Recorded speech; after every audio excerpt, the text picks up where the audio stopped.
this is Lisa from Mobile Tech Review, and this is the 2016 HP Omen 15. It's available in 15 and 17-inch models. We have the 15-inch here. This is not this is not anything like the last HP Omen we reviewed. Just goes to show HP has trouble making nice things. Every time they make something really high-end, think of it as the kind of Lexus line inside of the Toyota division at HP, they kind of mess it up. I'm sorry. Not that this is a bad product, but when HP made the Omen in late 2014 and went through 2015, they said, hey, we bought Voodoo PC, we kind of messed up, we trashed it, because at first we had some nice Envies that came from that line, and they became kind of a consumer line instead. So we're going to start all over again with the Omen. So they made something very bold. It was a full milled aluminum chassis, very unusual wedge-like design. Take it or leave it. It was odd. It was stunning. And the price wasn't too bad either, considering what you got inside. This time around, they made the Omen more affordable, and it really is, in a lot of ways, just a reskinned HP Pavilion model. It's not a bad-looking finish here. You know, we get this kind of, it's fake carbon fiber. This is fantastic plastic every which way. But for $1,000, you get something that is pretty capable, even with modern games. We're going to look at it now. The 2016 Omen, whether you go with the 15 or the 17-inch, starts around $1,000. You're going to get an Intel 6th generation Skylake Core i7-6700 HQ, quad-core CPU, that's full power 45 watt, just like the Dell XPS 15 and other, you know, fairly powerful laptops out there. You can get it with anywhere from 8 to 16 gigs of RAM. It actually has 2 RAM slots, which is nice, not soldered on. And it has a 2.5-inch drive bay, and you'll get a 2.5-inch drive, your conventional hard drive inside of there. It's 7,200 RPM for the most part.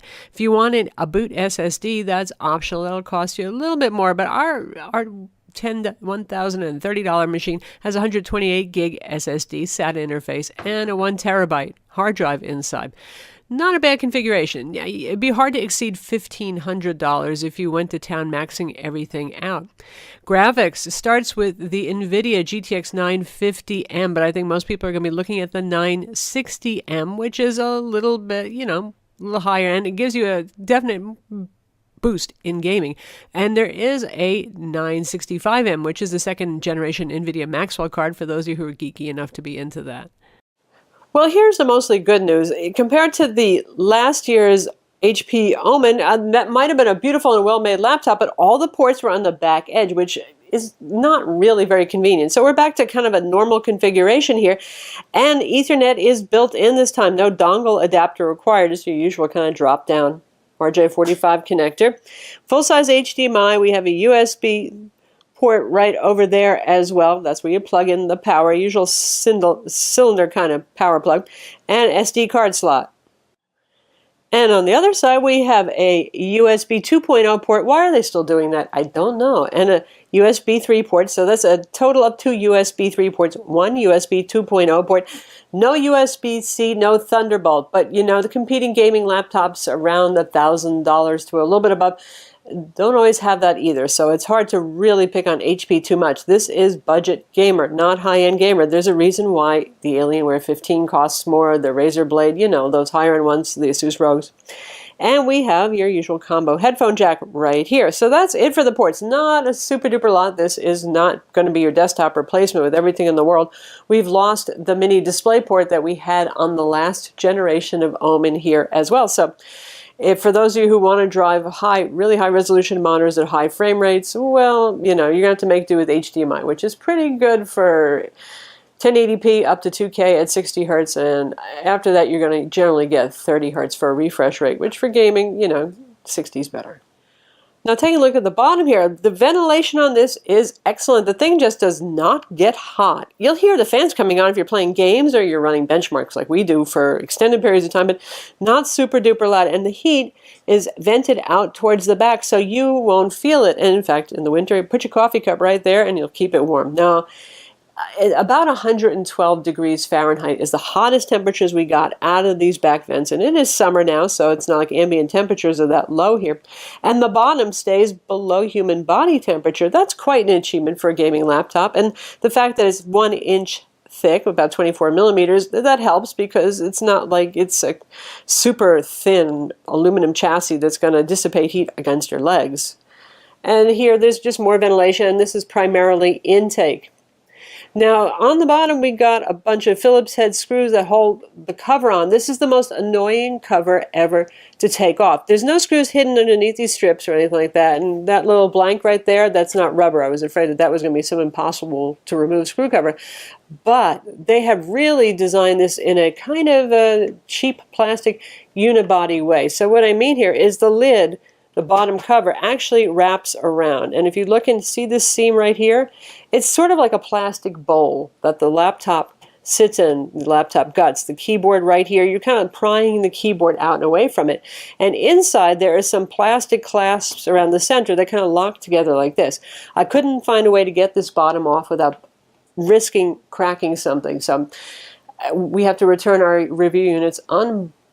So therefore, I think this is going to be the first laptop we review where I actually don't show you the innards. For a gaming budget enthusiast laptop, a lot of folks count on being able to upgrade these things pretty easily. Like, again, the Dell Inspiron 15 Gamer Edition.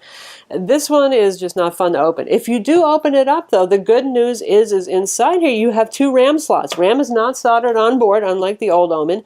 There is an M2 SSD slot. It's for SATA only, though. It's not for the fast PCIe SSD, at least for most of the cheaper configurations.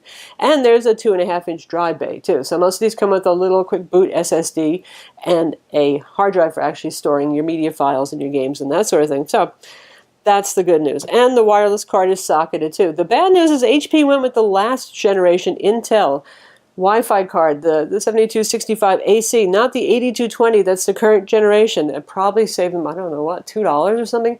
And the 7000 series was a little bit buggy, so I think that's a real shame. Though I have to say the wireless on this one actually did behave pretty well. The hinges are the one metal touch that you get right here, and they're not bad looking, and they're pretty sturdy, and they do the job of holding up the display. This is a non-touchscreen laptop, so you don't need super stiff hinges to stop display bounce when you touch it, because there's absolutely no reason to be touching it. Speaking of the display, the last year's Omen had a really lovely glossy IPS 1920 by 1080 touchscreen. Now you can say for gaming, touchscreen really isn't relevant, and if you're buying this purely for gaming, well, that's true, but of course we also have to use Windows, and it can be easier to have with a touchscreen. So I always like to see that as at least as an available option. It is not.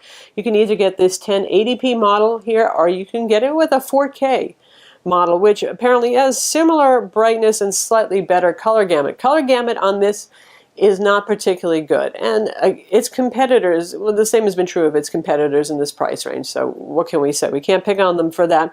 69% of sRGB and 51% of Adobe RGB. If you're looking for something that's also you're going to use for some serious photo and video editing, this wouldn't be it. The color gamut's just too narrow.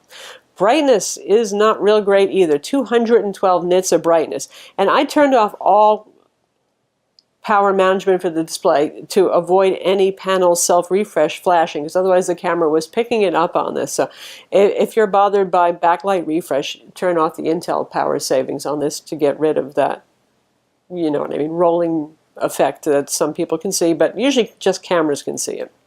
Black levels are good at 0.27, and that works out to a contrast of 770 to 1, which is decent. Response times, and that means let's see if we can even make the cursor ghost here. Response time means how quickly the panel refreshes, so whether you see any ghosting, you first-person shooter folks always like fast response time, so you're right there with the millisecond knowing where your bad guy is. That's not really very good. Response time is 35 milliseconds, which is pretty slow, so if you're a hardcore gamer, you have to make concessions and be on a budget, or use an external monitor here. You're just not going to get awesome refreshes on the screen. I like the keyboard on this. It has red backlighting, and that's like the trendy cool thing to do with gaming laptops, but travel on this is pretty good. The damping is pretty good. You're not hearing a lot of clacking noise or anything like that. And if I press down, even with great force, there's really not much trampolining. It's very stiff, especially given the kind of oddball design where there's almost no really dedicated chassis inside of this. It's kind of like a laptop sitting in a plastic tray. But they do have a million little standards setting up from that plastic tray, keeping this propped up. It's pleasant to type on. And you get a number pad, too. Good for number crunchers, good for gamers. The FN row up top does multimedia keys by default. You don't have to hit the FN key to activate those.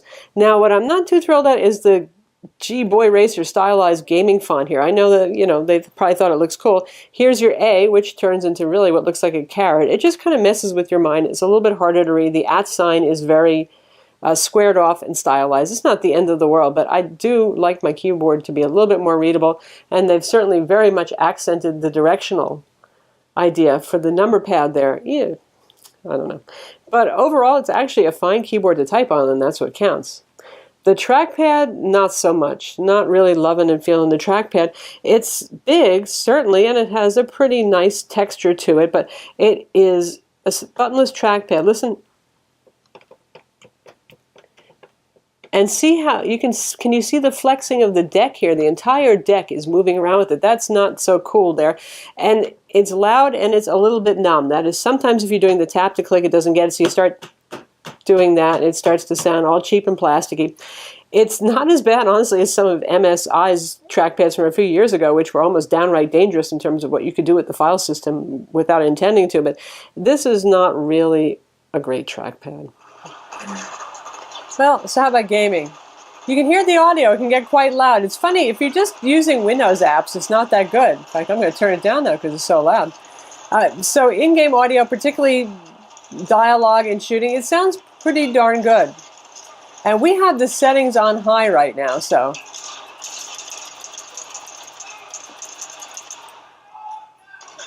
we got fraps in the upper left-hand corner. You can see we're close to 60 frames per second for Battlefield 4 single player. That's pretty darn good. And if you're playing more demanding, even newer games, you can play on medium, which for the price, again, we're doing pretty well here with that. So in terms of performance, we'll throw some benchmarks numbers up there so you can see, but it's pretty much like you would expect. In fact, the Dell XPS 15 gets similar numbers because it runs on the same Core i7-6700HQ quad-core CPU. We only have 8 gigs of RAM in this one, but you could, if you manage to get that bottom chassis off, upgrade it to 16, or you can order from HP with 16 gigs as well. The NVIDIA GTX 960M is a solid, it's at the lower end of the high range of mobile graphics cards currently available from NVIDIA. And obviously it's not going to perform as well as the 970 or the 980, but then again, it's cheaper. It lets you carry a smaller power supply and it uses less power too and generates less heat. So it's a good compromise for, number one, if you want something that's budget oriented, because this will cost you less money, and also it's good for people who are using mixed productivity where battery life and cooling are something of an issue. So how about battery life? That's the charger on top, as you probably have figured out by now. 120-watt charger. That should be adequate for the 960M and the 950M. If you get the even lower end configuration there, probably it's adequate for the 965M NVIDIA card. That one does use a little bit more power and give you a little bit more performance, but anyway.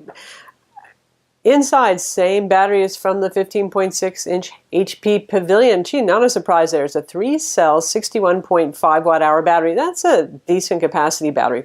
HP claims up to 8.5-hour runtimes, which might sound a little psycho, but, doing productivity work, not gaming, that's going to be way, way shorter, but just doing the usual Word, Excel, some web streaming, some video, that kind of thing.